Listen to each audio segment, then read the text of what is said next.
Hello friends, तो आज फिर से मेरे वीडियो में आपका स्वागत है। आज आपको बताएंगे जियोग्राफी का सब्जेक्टिव का आंसर की है और ये 2023 का क्लास 12th के लिए। ठीक है, तो इसी तरह से सभी ईयर का जियोग्राफी का सब्जेक्टिव का आंसर अपलोड किया हुआ है। जियोग्राफी का क्या, सभी सब्जेक्ट का, हिस्ट्री हो गया, हिंदी हो गया, ये सभी का आपको मिल जाएगा, राइट।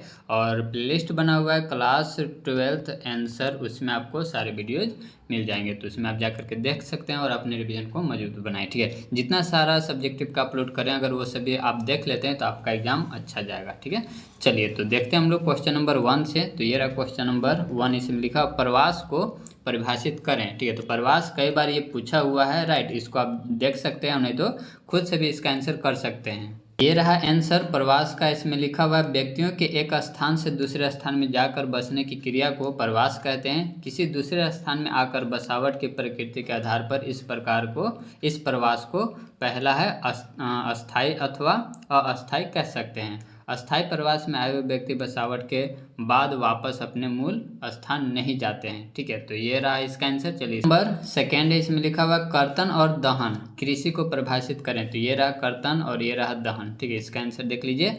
चलिए इसके बाद हम लोग आगे चलते हैं। इसमें लिखा हुआ कि कर्तन कृषि में प्रारंभिक जीविका निर्वाह कृषि को कर्तन कृषि कहा जाता है, और दहन कृषि में लिखा प्रारंभिक जीविका निर्वाह हेतु कर्तन कृषि के लिए पहले जमीन के किसी टुकड़े की वनस्पति को काट कर, यहाँ पर काट कर उसे जला दिया जाता है एवं राख को मिट्टी में मिलाकर कृषि कार्य किया जाता है, जिसे संयुक्त रूप से कर्तन दहन कृषि कहा जाता है। ठीक है, इसके बाद क्वेश्चन नंबर 3, इसमें लिखा हुआ द्वितीय क्रियाकलाप से आप क्या समझते हैं।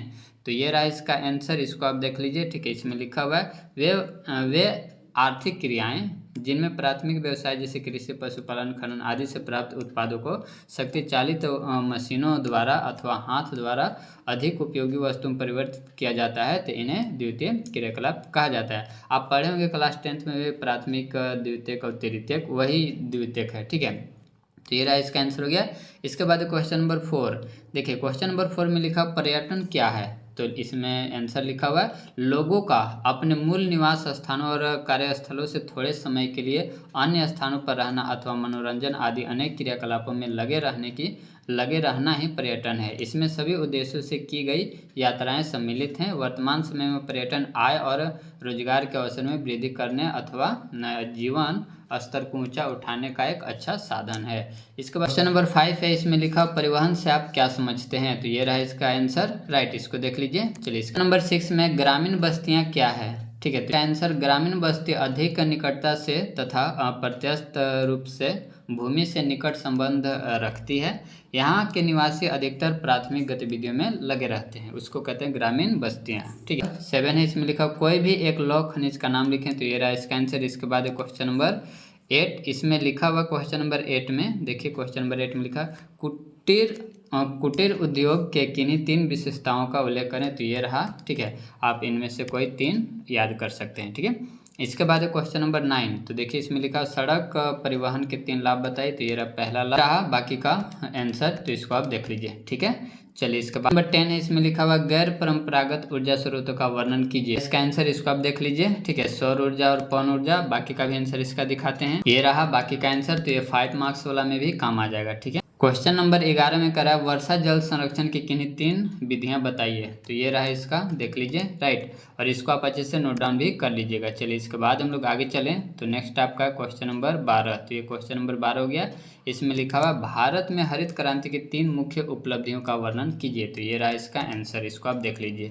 चलिए इसके बाद हम लोग आगे चलते हैं। तो ये जो लिखा हुआ बाजार में उत्पादन, ये जो लिखा हुआ है 79% वृद्धि हुई। ठीक है, तो ये 1 यहाँ गलती से है। ठीक है, 79 कर रहे हैं, 97 है, सॉरी 97%। ठीक है, चलिए इसके बाद हम लोग आगे चलते हैं। तो ये रहा आंसर बाकी का।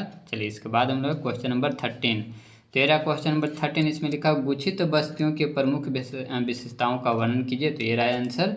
इसके बाद है क्वेश्चन नंबर 14, तो इसमें लिखा हुआ क्वेश्चन नंबर 14 में वाणिज्यिक पशुधन पालन की किन्हीं 3 विशेषताओं का उल्लेख कीजिए। तो ये रहा इसका पहला आंसर। बाकी का आंसर इसको आप नोट डाउन कर लीजिएगा। चलिए इसके बाद है सेक्शन सी। क्वेश्चन नंबर 15 में लिखा हुआ विश्व में जनसंख्या के वितरण को प्रभावित करने वाले भौगोलिक कारकों की व्याख्या कीजिए। ठीक है, ये रहा आंसर, इसको आप देख लीजिए। ठीक है, और वीडियो को रोक करके नोट डाउन कर लीजिएगा। राइट, तो ये आंसर 5 मार्क्स 3 मार्क्स में भी काम आ जाएगा। ठीक है, नंबर 16 में लिखा हुआ ग्रामीण अधिवास के किन्हीं 5 प्रतिरूपों की विवेचना कीजिए।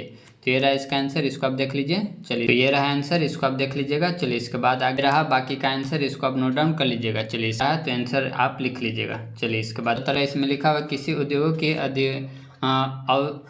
अवस्थिति को प्रभावित करने वाले कारकों की व्याख्या कीजिए। तो ये रहा इसका आंसर। ठीक है, चलिए इसके बाद हम क्वेश्चन नंबर 18 में लिखा हुआ भारतीय कृषि की समस्या की व्याख्या कीजिए। तो ये आंसर, इसको आप नोट डाउन कर लीजिएगा। चलिए बाकी का आंसर हो गया, इसको आप लिख लीजिएगा। ठीक है, तो ये हो गया इसका आंसर। चलिए इसके बाद क्वेश्चन नंबर 19, इसमें लिखा हुआ आपको मैप से जरूर रहेगा। ठीक है, मैप में दिखाना रहेगा, तो आप इस सबको देख लीजिएगा। ठीक है, तो ये था दोस्तों 2023 का भूगोल का क्वेश्चन का सब्जेक्टिव का आंसर। तो उम्मीद है कि आपको वीडियो पसंद आया होगा। तो मिलते हैं हम लोग नेक्स्ट वीडियो में।